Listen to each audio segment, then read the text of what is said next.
Yo. Fuck it. I'm bored. I want to watch, I guess, some scary shit. Like this shit right here.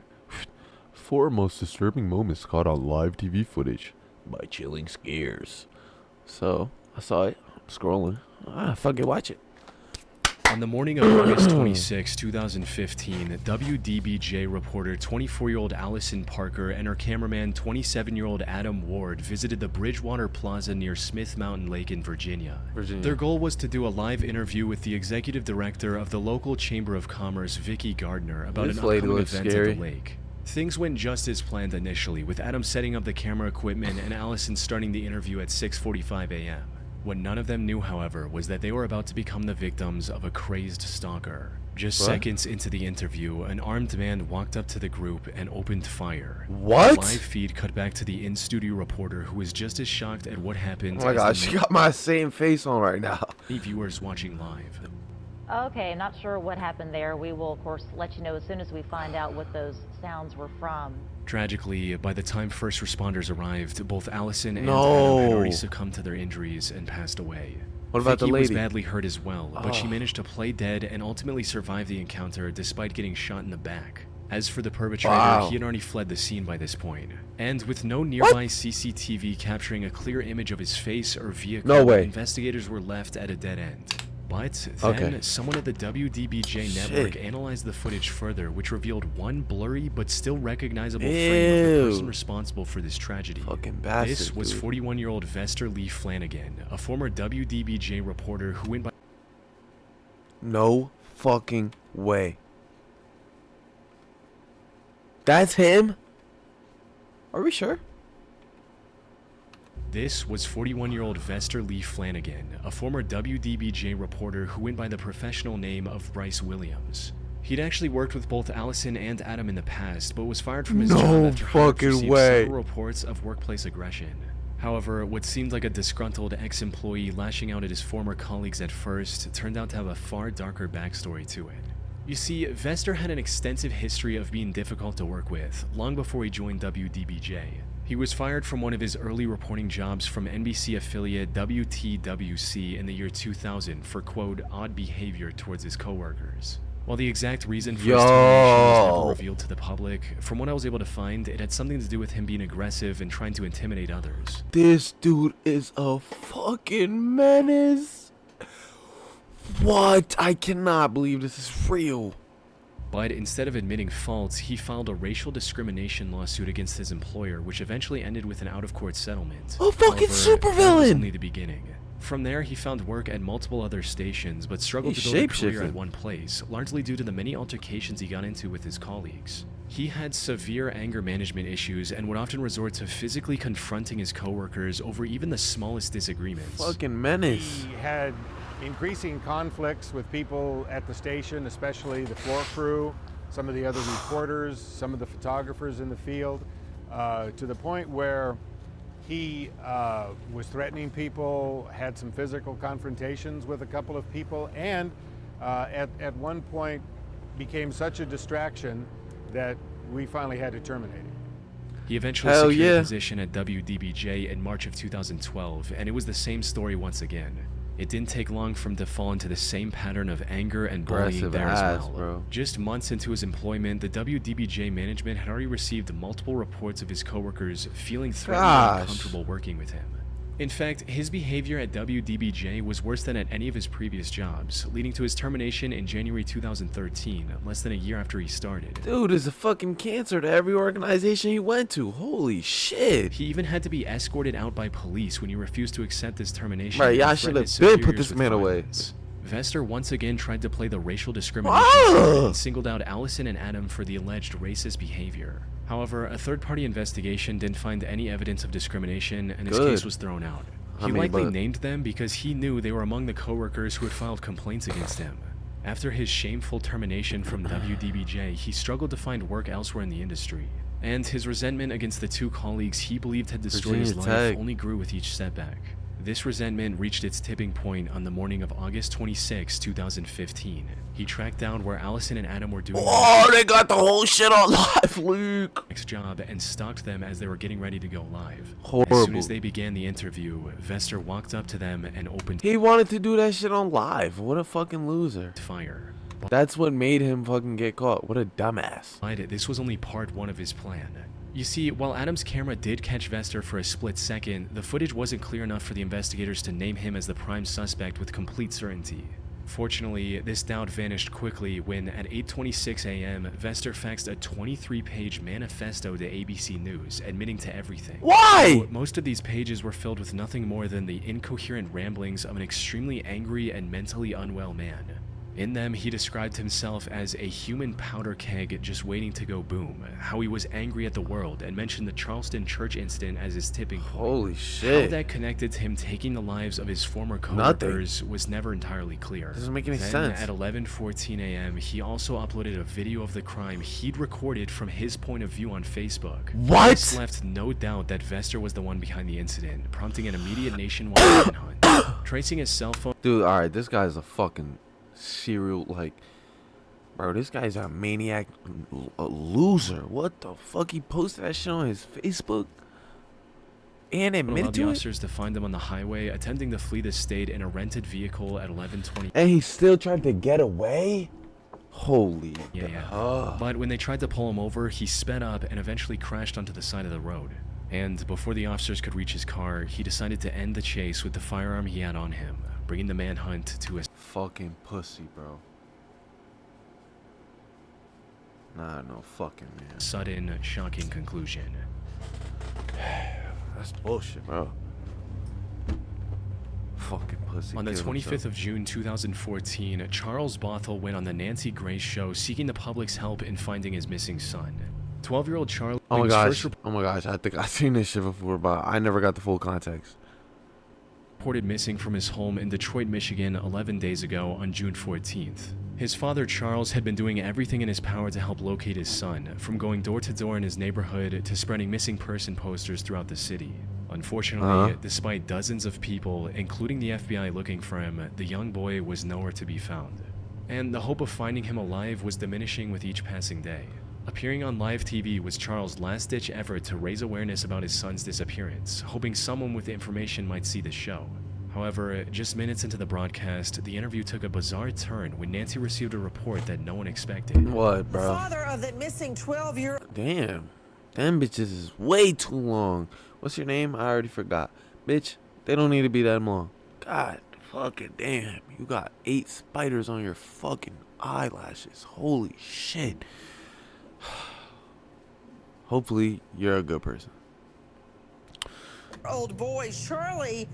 With me is his father, Charlie Bothell. Charlie, we're getting reports that your son has been found in your basement. Bro, look at the fucking animosity in her eyes. Holy shit. That's why she was snapping them shits, waving them shits like these. She was really locked in reading that shit. Like, let me see that bitch. Missing 12-year-old boy, Charlie. With me is his father, Charlie Bothell. Charlie, we're getting reports that your son has been found in your basement? basement. Look at him. Oh, what? How did this happen? Sir? Apparently, while Charles was on TV, How did this investigators happen? obtained a search warrant to conduct a thorough search of his home. There, they found Charlie huddled in the basement behind a massive pile of barrels and boxes. Upon hearing the news of his son's discovery, Charles reacted with complete shock. How could your son be alive in your basement? Are you not happy?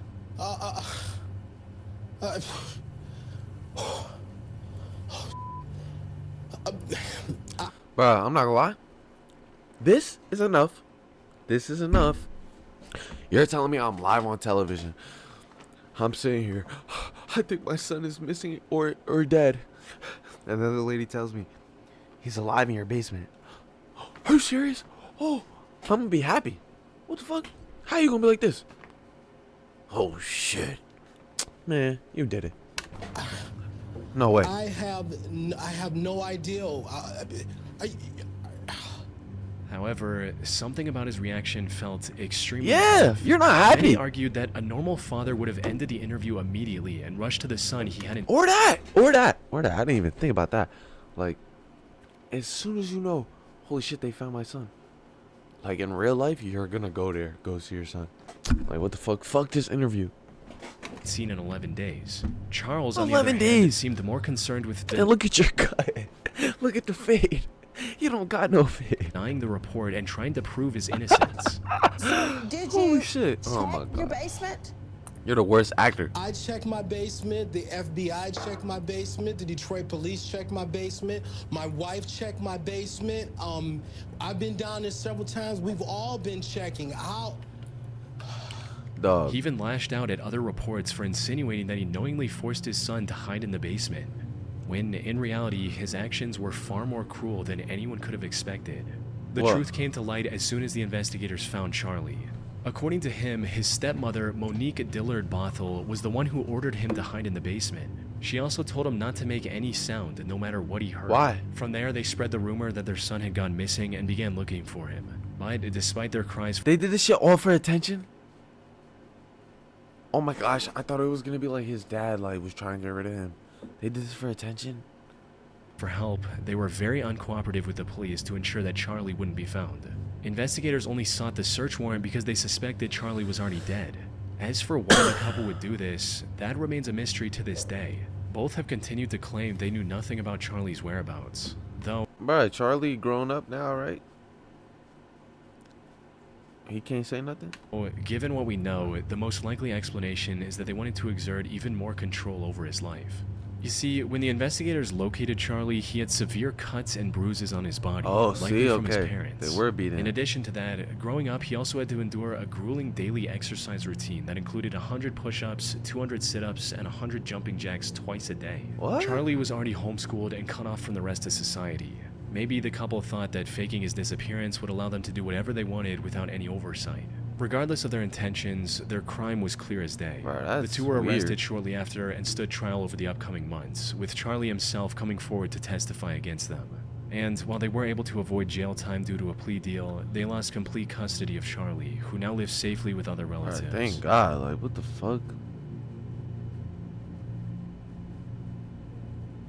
On the evening of November 19, 2014, the Rockville, Maryland Fire Department responded to an intense house fire. The fire had engulfed the entire double-story house and was getting more and more intense with each passing minute. It took them over an hour to get the fire under control, and the house was barely standing by that point.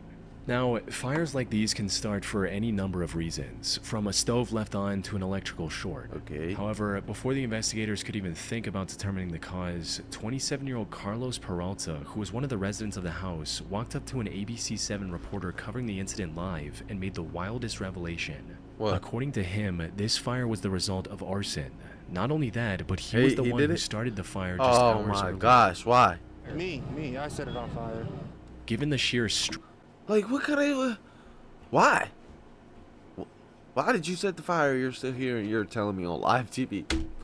What was the point now? Why? strangeness of this unsolicited confession, live the there? reporter didn't believe him at first. But Carlos was more than it happy was to me. provide more details of how he committed the crime. I just poured gasoline on the floor, set it on fire, and went to buy a drink and came back. Minutes later, he walked up to Bro, the police why? officers standing nearby and confessed to them as well. His clothes had the smell of gasoline, and a basic search revealed a lighter in his pocket, providing the officers enough evidence to believe his story and arrest him on the spot. What the fuck? As for his motive, Carlos claimed that he did all this to get the media's attention about the deplorable living conditions in that house. However, burning down the house he wanted to report on made little sense. That is, until investigators dug further into his history and discovered that he'd been suffering from schizophrenia as well as Oh. alcoholism for the past few years. Never He was mind. also arrested for destruction of property just 2 weeks I before know this why. incident. But simply, this house fire was the doing of a mentally troubled man who Fuck, genuinely bro. believed he was doing the right thing.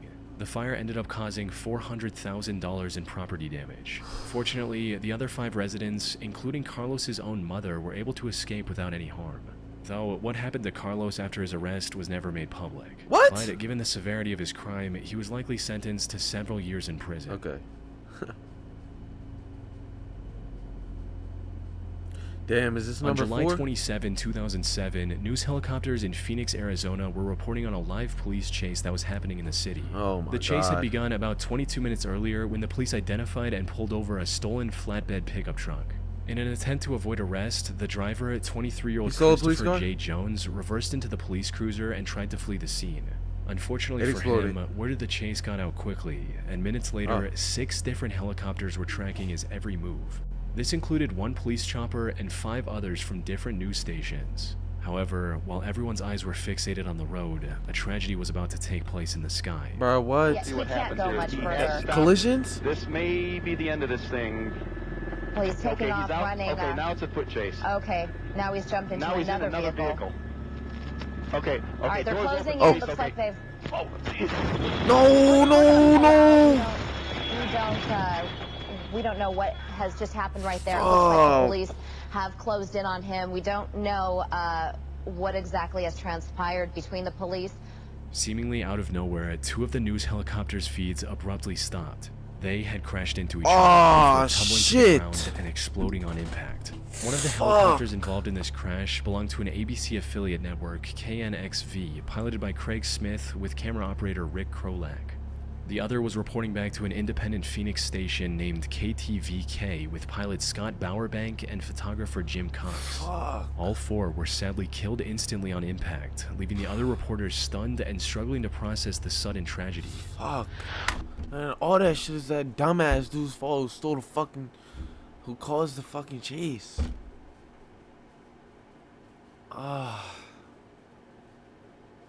He better be charged for that. Seriously, he better be charged. Oh, Jesus. Oh, my gosh. Oh. Phoenix Tower, Skyblock 10. Just had a mid-air collision over here at the park. 2 helicopters. 2 helicopters down. Oh my gosh, bro. Oh, my God. Fortunately, the helicopter's crash landed in an empty park, avoiding any additional casualties. A later investigation by the National Transportation Safety Board concluded that the accident was the result of both pilots' failure to see and avoid the other helicopter. Fuck, bro. But that still raises the question of how. How could 2 experienced pilots make such a critical error? Well, the answer to that lies in how many news helicopters operated during that time. Just so But first, many. an important thing to note is that when so many choppers are in close proximity, traditional air traffic control systems are not very useful. Instead, the pilots are instructed to operate under visual flight rules. In other words, they were responsible for keeping an eye on their surroundings and maintaining safe distance at all times. Now, That's this shouldn't crazy. have been an issue for experienced helicopter pilots like Craig and Scott.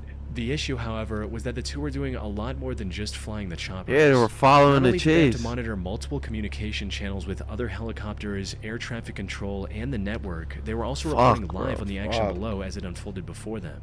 While juggling all these responsibilities, one of the pilots briefly lost awareness of their surroundings for just a few seconds.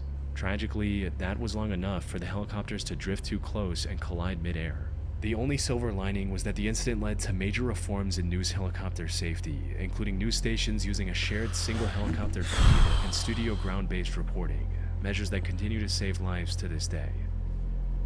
Damn, bro. Those are honestly some of the craziest shits I've ever heard. Deadass. Half of them shits made me want to go,